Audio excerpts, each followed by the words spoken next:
दिलवा पे तीरिया चले बिगे जान।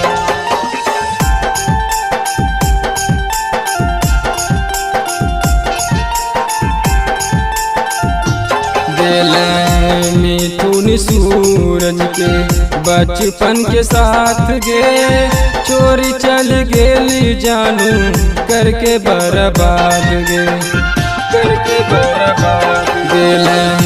मिथुन सूरज के बचपन के साथ गे चोरी चल गेली जानू करके बर्बाद गे।